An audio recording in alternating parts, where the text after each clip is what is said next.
नमस्कार मित्रों, भगवान कल्की जी के जीवन पर आधारित यह दुर्लभ कथा जो आप देखने जा रहे हैं, कल्की पुराण, जो महर्षि व्यास जी द्वारा आज से हजारों साल पहले अपनी दिव्य दृष्टि द्वारा संस्कृत भाषा में लिखी गई थी, को हिंदी में रूपांतरित कर आपके सामने प्रस्तुत किया गया है। अगर आप वाकई में भगवान कल्की अवतार के बारे में सही और सत्य जानकारी प्राप्त करना चाहते हैं तो आप बिल्कुल सही जगह पर हैं। वीडियो में अंत तक बने रहिए। इस प्रस्तुति में हम जानने वाले हैं कि कब और कहां भगवान कल्की जन्म लेंगे और कैसे माता रमा तथा पद्मा जी से उनका मिलन और विवाह होगा। साथ ही जानेंगे भगवान कल्की और शुक्र का मिलन और जानेंगे भगवान कल्की कैसे बैकुंठ लोक वापस जाएंगे।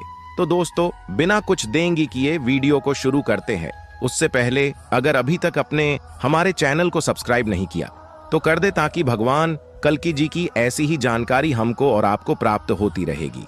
दोस्तों, हम पहले भी बता चुके हैं, भगवान कल्की जी को हम देख पाए या नहीं ये तो हमें नहीं पता, लेकिन क्यों ना हम भगवान कल्की जी के जीवन के वृतांत को सुनकर हमारे जीवन को महत्वपूर्ण बनाएं। हिंदू धर्म ग्रंथों में इस बात का वर्णन मिलता है कि जब जब धरती पर पाप और अन्याय बढ़ा है, तब तब भगवान विष्णु किसी न किसी रूप में धरती पर पापियों का विनाश करने के लिए प्रकट हुए हैं। वामन अवतार, नरसिंह अवतार, मत्स्य अवतार, राम अवतार, कृष्ण अवतार, ये सभी इस बात के प्रमाण हैं। शास्त्रों में विष्णु जी के 10 अवतारों का उल्लेख मिलता है। इनमें से अब तक वे 9 अवतार ले चुके हैं, लेकिन कलयुग में भगवान का अंतिम अवतार होना अब भी बाकी है। ऐसा माना जाता है कि जब कलयुग अपनी चरम सीमा पर पहुंच जाएगा, तब विष्णु जी कल्की अवतार लेकर कलयुग का अंत करेंगे और सतयुग की स्थापना करेंगे। कल्की अवतार आज भी लोगों के लिए एक रहस्य है। हर कोई जानना चाहता है कि भगवान विष्णु अपना कल्की अवतार कब लेंगे, कहां लेंगे, उनका रूप कैसा होगा, उनका वाहन क्या होगा। ऐसे तमाम सवालों के जवाब श्रीमद् भागवत गीता में मौजूद हैं। भागवत गीता में श्री कृष्ण ने कहा है कि जब जब धर्म की हानि होती है और अधर्म और पाप का बोलबाला होता है, तब तब धर्म की स्थापना के लिए वे अवतार लेते हैं। श्रीमद् भागवत पुराण के 12वें स्कंद में लिखा है कि भगवान का कल्की अवतार कलयुग के अंत और सतयुग के संधिकाल में होगा। शास्त्रों की माने तो भगवान राम और श्री कृष्ण का अवतार भी अपने अपने युगों के अंत में हुआ था। इसलिए जब कलयुग का अंत निकट आ जाएगा, तब भगवान कल्की जन्म लेंगे। हमारे धर्म ग्रंथों में कल्की अवतार से संबंधित एक श्लोक का उल्लेख किया गया है, जो ये दर्शाता है कि कलयुग में भगवान का कल्की अवतार कब और कहां होगा और उनके पिता कौन होंगे। संभल ग्राम मुख्यस्य ब्राह्मणस्य महात्मनः भवने विष्णु यशस्सः कल्की प्रादुर्भविष्यति। अर्थात संबल ग्राम में विष्णु यश नामक श्रेष्ठ ब्राह्मण के पुत्र के रूप में भगवान कल्की का जन्म होगा। ये देवदत्त नाम के घोड़े पर सवार होकर अपनी तलवार से दुष्टों का संहार करेंगे, तभी सतयुग प्रारंभ होगा। भगवान विष्णु का कल्की अवतार निष्कलंक अवतार के नाम से भी जाना जाएगा। इस अवतार में उनकी माता का नाम सुमति होगा।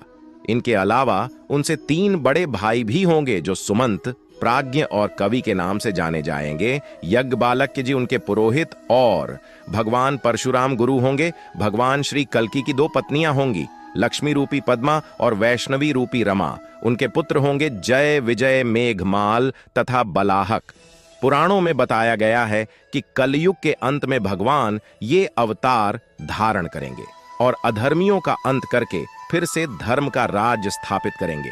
अभी कलयुग का कुछ समय ही बीता है, इसलिए अभी इस अवतार के होने में काफी समय है। अभी तो हम और आप केवल प्रतीक्षा ही कर सकते हैं कि कब कल्की भगवान इस धरा के उद्धार के लिए जन्म लेंगे। कल्की पुराण में भगवान कल्की की कलयुग में होने वाली समस्त लीलाओं का वर्णन किया गया है। कल्की पुराण में भगवान कल्की के जन्म, उनके विवाह, उनका कली से संग्राम तथा उनकी मृत्यु तक का वर्णन किया गया है। कल्की पुराण में लिखा है कि शुक्र, जो एक तोता है, वह कलयुग में भगवान कल्की के साथ परछाई की तरह रहेगा। एक दिन संध्या के समय शुक्र भगवान कल्की के पास आए और भगवान कल्की से बोले, हे प्रभु, मैं सिंगल द्वीप गया था। वहां की हवाएं सुगंधित है, पक्षी सुंदर गान करते हैं। वहां के राजा बृहदत्त की एक पुत्री हैं जिनका नाम पद्मा है, जो साक्षात लक्ष्मी का अवतार है। उनकी माता कोमुदी है। राजा की पुत्री का चरित्र पापों का नाश करने वाला है। उन्होंने बहुत समय तक श्री हरि को पति के रूप में प्राप्त करने के लिए भगवान शंकर की तपस्या की। उनकी तपस्या से प्रसन्न होकर भगवान शंकर ने उन्हें वरदान दिया कि उनके पति स्वयं नारायण के अवतार होंगे, जो कलयुग में जन्म लेंगे, और भगवान नारायण के सिवा जो कोई भी उन्हें काम भाव से देखेगा वे तुरंत ही स्त्री बन जाएगा। बहुत समय तक भगवान नारायण की प्रतीक्षा करने के बाद जब पद्मा जी अपने पिता के घर गई, तब बहुत समय बाद उनके पिता ने अपनी पुत्री को देखा और उन्हें विवाह योग्य जानकर उनके स्वयंवर का आयोजन किया। राजा बृहदत्त ने अपनी पुत्री के स्वयंवर के लिए गुणवान, बलवान और महान ऐश्वर्य वाले अनेक राजाओं को आमंत्रित किया। इस प्रकार सिंगल देश में पद्मा के स्वयंवर का उत्सव मनाया जाने लगा। विवाह की इच्छा से सभी देश विदेश के राजा अपनी सेनाओं सहित वहां पहुंचने लगे। सभी राजा अपने अपने स्थान पर विराजमान हुए तथा राजा बृहदत्त ने अपनी पुत्री पद्मा को स्वयंवर में बुलाया। वह अत्यंत ही सुशोभित थी। शुक्र भगवान कल्की से कहते हैं कि मैंने स्वयंवर में देखा कि जैसे जैसे रानी पद्मावती आगे बढ़ रही थी, उनके रूप को देखकर सभी राजा मोहित हो गए और उनके मन में रानी को पत्नी रूप में प्राप्त करने की इच्छा जागृत हुई और काम भाव प्रकट हुआ। और भगवान शंकर के वरदान अनुसार सभी राजाओं ने स्त्री का रूप धारण कर लिया। जब सभी राजा स्त्री रूप हो गए तो रानी पद्मावती अत्यंत दुखी हो गई और अपनी सखी से कहने लगी, हे सखी, भगवान ने मेरे भाग्य में कोई वर नहीं लिखा। मैंने ऐसा कौन सा पाप कर दिया कि भगवान शंकर का वरदान मेरे लिए अभिशाप बन गया। पद्मा भगवान विष्णु का ध्यान करते हुए कहती है कि अगर भगवान विष्णु ने मुझे पत्नी रूप में स्वीकार नहीं किया तो मैं देह त्याग दूंगी।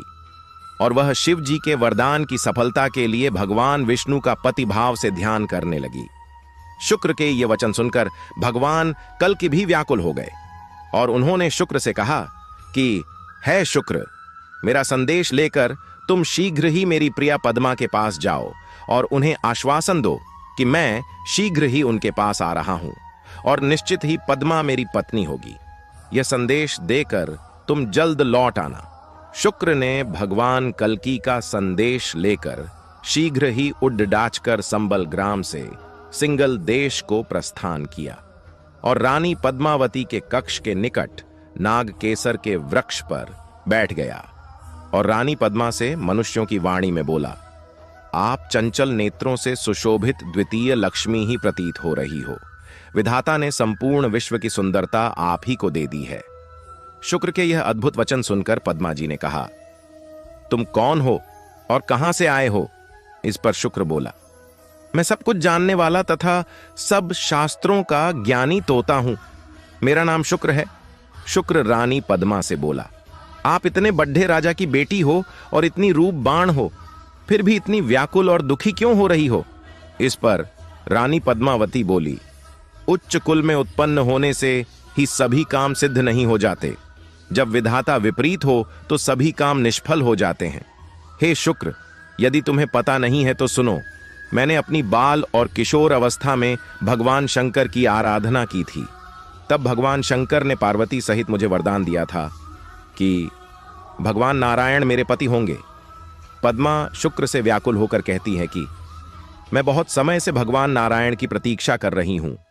भगवान शंकर का वरदान मेरे लिए अभिशाप सा बन गया है। तब शुक्र पद्मा जी से बोला, भगवान लक्ष्मीपति ने धर्म की स्थापना के लिए ब्रह्मा जी द्वारा प्रार्थना करने पर संबल ग्राम में विष्णु यश के यहां अवतार ले लिया है। वे इस समय धर्म की स्थापना हेतु धर्म का प्रचार कर रहे हैं। यह सुनते ही पद्मा अत्यंत प्रसन्न हुई और उन्होंने शुक्र को रत्नों से सुसज्जित कर हाथ जोड़ कर कहा, मैं जो कुछ निवेदन करना चाहती हूं उसे तुम जानते हो। तुम प्रभु से मेरी सारी स्थिति कहते हुए उन्हें शीघ्र ही यहां ले आओ। फिर शुक्र उड़कर संभल ग्राम में भगवान कल्कि के पास पहुंचा। भगवान कल्कि ने उसे रत्नों से सजा हुआ देखकर अत्यंत हर्षित हुए और शुक्र से बोले, मैं तुम्हारा ही इंतजार कर रहा था। तुम्हें इन रत्नों से सुसज्जित किसने किया? कल्की जी की यह बात सुनकर शुक्र ने उन्हें प्रणाम किया और पद्मा द्वारा कही गई पूरी कथा को कह सुनाया। भगवान कल्की ने जैसे ही शुक्र की बात सुनी, वे प्रसन्न हो गए और भगवान शंकर द्वारा प्रदान किए गए अपने अश्व पर सवार होकर शुक्र के साथ सिंगल देश को निकल गए। वह सिंगल देश के समीप एक वन में पहुंचे और वहां सरोवर में भगवान कल्की ने स्नान किया तथा शुक्र ने शीघ्र ही उड़ कर रानी पद्मावती के पास जाकर उन्हें भगवान कल्की के आगमन की सूचना दी। शुक्र को देखकर रानी पद्मा ने शुक्र से बोला, तुम्हारा स्वागत है, तुम्हारा मंगल हो। मैं तुम्हारे जाने के बाद से ही अत्यंत व्याकुल हो रही हूं। इस पर शुक्र रानी पद्मा जी से बोला, अब आपको व्याकुल होने की जरूरत नहीं है। मैं नारायण अवतार भगवान कल्की को आपके देश सिंगल ले आया हूं। मैं उन्हें पास में सरोवर के किनारे छोड़ दिया कर आया हूं। यह सुनते ही रानी पद्मावती अत्यंत प्रसन्न हो गई। उन जगदीश्वर के रूप के दर्शन से सभी जीव मोह माया से परे हो गए।